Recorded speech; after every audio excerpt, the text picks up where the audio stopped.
Hello everyone, welcome back to my YouTube channel. જય શ્રી રામ, જય Dwarkadhish. I hope કે તમે બધા મજામાં જશો. તો સવારમાં અત્યારના વાગ્યા છે 6:45 અને હું વહેલી જાગી ગઈ છું, રેડી થઈ ગઈ છું. આવા આઉટફિટ પહેરીને લગ્નની સિઝનમાં હું લગ્નમાં તો જતી નથી અત્યારે. હું જાઉં છું બહાર. ક્યાં જાઉં છું એના માટે તો તમારે બ્લોગ જોવો જ પડશે, પણ થંબનેલ જોઈ નહીં તમને લોકોને ખબર પડી જ જશે, એટલે કહેવાનો કાંઈ ફાયદો નથી. તો કાંઈ વાંધો નહીં ગાઈસ. અત્યારે હવે હું રેડી છું. મારા નેલ્સ મેં રાતે 1:30 વાગે નેલ્સ કર્યા છે. હું નહોતી કરતી, પણ શ્રુતિ મને કે જાનવી તું ઘરમાં નેલ્સ કરસ ને, તારે અત્યારે બહાર જવું હોય ને તું નેલ્સ નથી કરતી, તું નેલ આર્ટિસ્ટ છો. એટલે મેં કીધું કાંઈ વાંધો નહીં, હાલો હવે સિરિયસ લઈ લઉં. મેં કીધું જાઉં છું તો કરી જ નાખું. એટલે પછી મેં થોડાક આવા કરી નાખ્યા છે, સારા જ કર્યા છે. તો મારા આઉટફિટ આરે મેચ થાય છે. Pretty nails guys. તો મેં કીધું હવે વાંધો નહીં, કરી જ નાખું. મને આળસ થતી હતી, રાતના કેટલા વાગી ગયા હતા, તો કીધું હવે કાંઈ નહીં, કરી જ નાખું. જે થશે એ જોયું જશે. સવારે નહીં જગાય તો થોડુંક આમ તેમ કરી લેશી, પણ જ્યાં જવું છે અહીંયા એટલું શેડ્યુલ ટાઈટ છે ને કે જરા કંઈ લેટ થશે ને તો ચાલશે નહીં. પણ હજી યશ જાગ્યા છે, એને આખી રાત મારો ફોન ચાર્જ નથી કર્યો. મેં એને સુવાટાણે એમ કીધું તું અલાર્મ રાખીને કે ચાર્જ કરી નાખજો, મારો ફોન રાખી દો ચાર્જમાં એમ. પણ એને મારો ફોન બાજુમાં રાખી દીધો એટલે સ્વિચ ઓફ થઈ ગયો. અને મારી પાસે ફોન હોય ને 0% 0% તો ન થાય કાં ફોનમાં, 2 કે 3% થાય ને ત્યાં લગી હું મારો ફોન ચાર્જમાં કોઈ દિવસ મૂકું નહીં. તો એવી રીતના હશે 3-4%, તો એને એમને રાખી દીધો તો સ્વિચ ઓફ થઈ ગયો મારો ફોન. અત્યારે હું ચાર્જિંગમાં રાખીને ગાઈસ વ્લોગિંગ કરું છું. બીજો કાંઈ ઓપ્શન નથી, કેમ કે કેટલાય દિવસથી મેં નથી વ્લોગ શૂટ કર્યો કે નથી, સમજો છો ને, કાંઈ કર્યું નથી. એટલે કીધું થોડું ઘણું કાંઈક કરી લઉં. આજનો આખો વ્લોગ હું કન્ટિન્યુ કરી લઉં. જો હું એડિટ કરીશ તો હું પોસ્ટ કરી જ દઈશ 100%. એડિટ કરે એ માણસ પોસ્ટ કરી જ દે. સવારમાં કેમ આવો મગજ ચાલે છે, કાંઈ વાંધો નહીં. તો હું થોડીક રેડી થઈ જાઉં. હેર મારા બહુ ખરાબ થઈ ગયા છે ગાઈસ, એટલે હેરનો કાંઈ ઓપ્શન નથી. શું કરવું એમ. બાકી આઉટફિટ મારા કેવા લાગે છે હમણાં બહાર જઈને ખબર તો ત્યાં સુધી હું રેડી થઈ જાઉં. તો તમે લોકો બ્લોગમાં બે કન્ટિન્યુ જોડાયેલા રહેજો. આગળ મળી. સો ગાઈસ, કેમ છો બધાય? મજામાં? તો આપણો ફૂલ બ્લેક ચેલ્સી ચાલ્યા કરું ગયું એક્ટિવ આપવા છે. હા, હેલ્મેટ પહેરીને જેકેટ બેકેટ ને બાકી ચશ્મા તો પેલા તો કેવું લાગ્યું? કેવું લાગે? વાંધો નહીં. તો હા, તો શું હવે શું જાય છે? ક્યાં જઈએ? એ બધું નું કહેવાનું હોય. ક્યાં જાય છે? તમને ઉપર એમને ખબર પડી એ તો હમણાં બ્લોગમાં બોલી. તમને ઉપર તો ખબર પડી જ જાય છે ક્યાં જાય છે, શું કરી. પણ થોડુંક સસ્પેન્સ રાખવું પડે બ્લોગમાં. કાંઈ નહીં. બરોબર. કેટલા વાગે પહોંચવાનું છે? કેટલા વાગે પહોંચશે? પપ્પા કેટલા વાગે પહોંચશે? પહોંચવાનું હોય 8:30 તો રાજકોટ. 12:30. 12:30 જેવું થઈ જશે. તમે અહીંથી કેટલા વાગે નીકળશો પપ્પા રાજકોટ થી?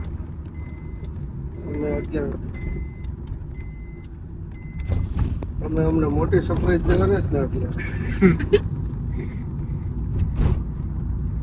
સરપ્રાઈઝ. અને મામા અમિત મામા ભેગા આયા છે. અમિત મામા ના કપડા અલગ થઈ ગયા. આપણે બે કાળા પહેર્યા. અમિત મામા મામાને બ્લેક શર્ટ આપી એને દેવાનું મેં જરૂર કીધું નથી. બ્લેક પેન્ટ કેટલા બ્લેક શર્ટ બ્લેક ભેગા કર્યા મામા? શર્ટ 3-4 બ્લેક શર્ટ લાવ્યા. જીન્સ આ પેન્ટ આરે કઈ મેચ જ નતું ખાતું. આ પેન્ટ ઉપર 4 કાળા શર્ટ લઈ આવ્યો. તમારી કઈ વાત થાય નોત થાય ને એમ કઈ હોય. તમે ભાઈ બોસ છો બોસ. સારું હાલો.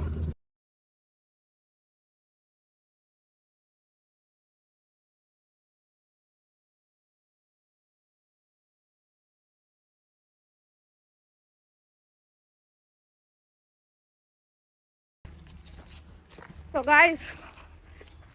ગાઈઝ અમે લોકો પહોંચી ગયા છીએ. આ હેલીપેડ છે. અત્યારે અમે લોકો જઈશું હેલિકોપ્ટરમાં ચક્કર મારવા માટે. ફર્સ્ટ ટાઈમ આવો એક્સપિરિયન્સ કરું છું. મારા આઉટફિટ બધું મારે જ સાચવવાનું. આવું આનું કોટ અને બધું. અને આ જુઓ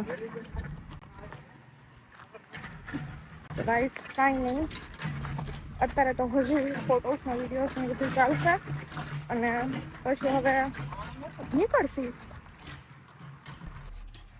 સો ગાઈસ ફાઇનલી લોકેશન ઉપર આવી ગયા છે ને આમ જુઓ.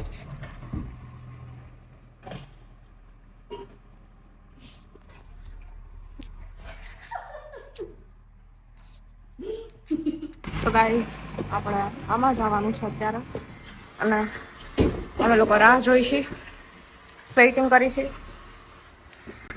કેમ કે હજી પાયલોટ આવ્યા નથી કે અમે લોકો રીલ શૂટ કરી લે. મારે પ્રમોશનની બધી છે ઈ. શું કેવું છે તમારે, બોલો. હાઈ કેપ્ટન પાયલોટ કે છે હોય આજે ઉડીશ એને તો ચશ્મા કાઢ્યા જ નથી મામા, ઠેઠ લગી હો.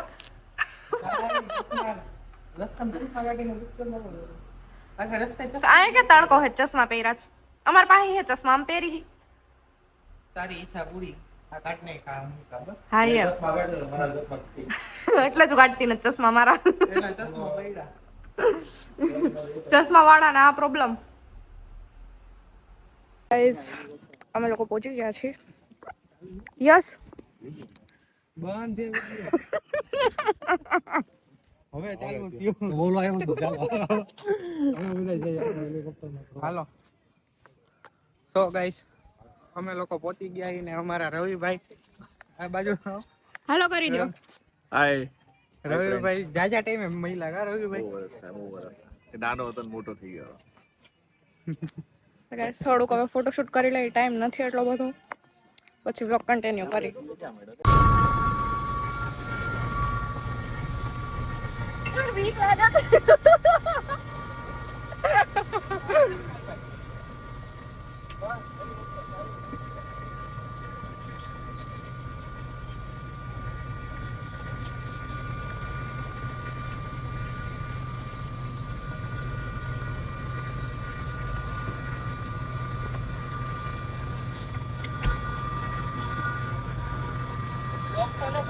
ચાલુ જ છે એમાં શું બોલું, મને બીક લાગે છે. તો ગાઈસ અમે લોકો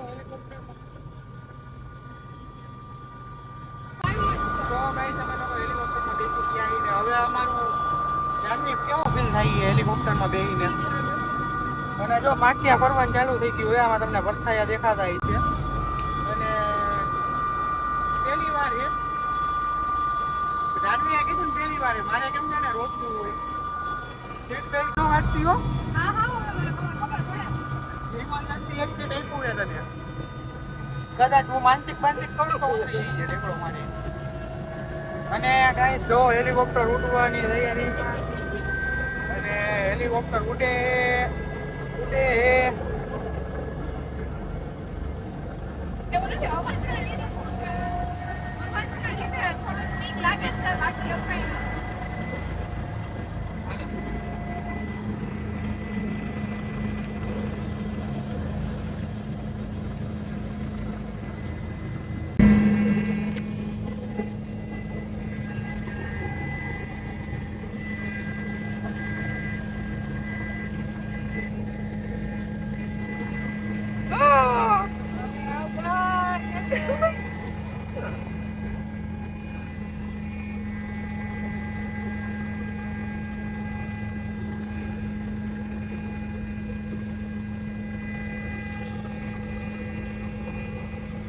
મને કોઈ કેપ્ચર નથી કરતો ગાઈસ, હું ખાલી મારો બ્લોગ કેપ્ચર કરું છું, કોઈને મારામાં ઇન્ટરેસ્ટ નથી. જોયું એનું જ કરે છે.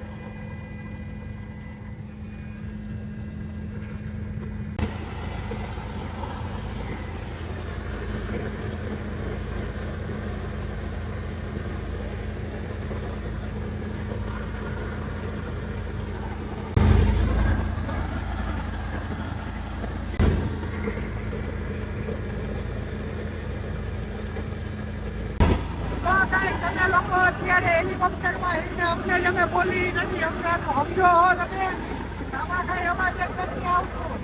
એમાં એ હવાનું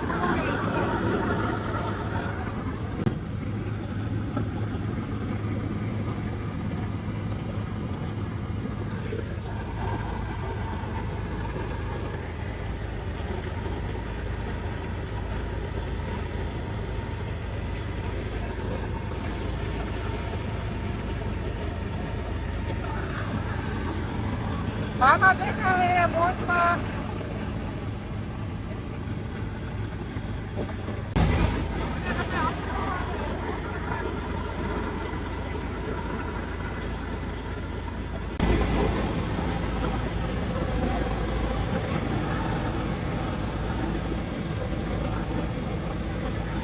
ફાઇનલી અમે લોકો પોતે જગ્યા પહોંચી ગયા છીએ ને ધીમે ધીમે ટ્રેન થઈ ગઈ હેલિકોપ્ટર. આજે કઈ ખબર જ નથી.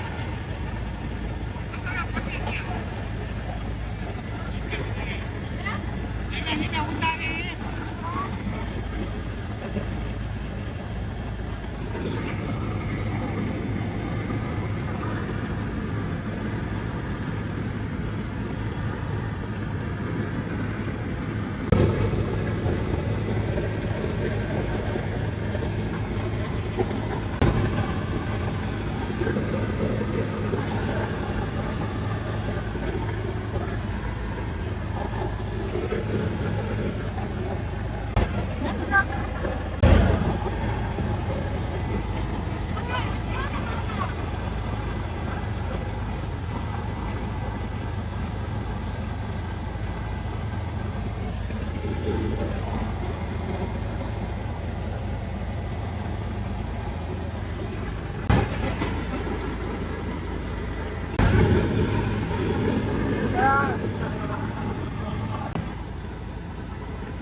હવે અમારો લેન્ડિંગ નો ટાઈમ થઈ ગયો.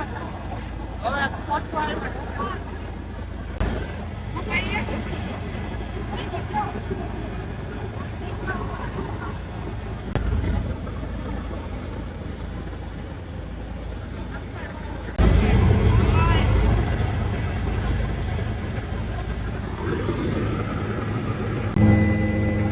જો ખાલી ધૂળ ઉડે ઈ જો.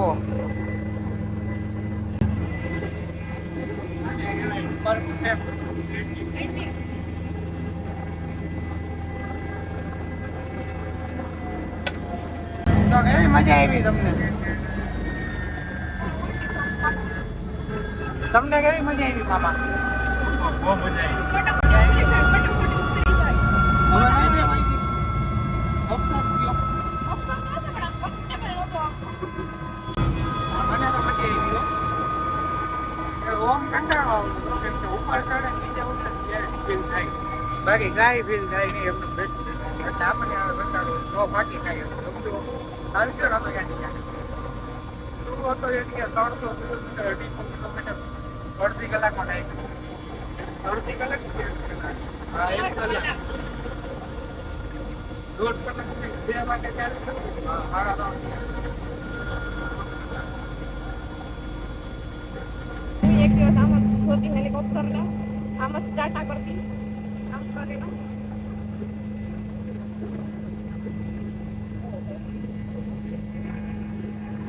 જોયું ને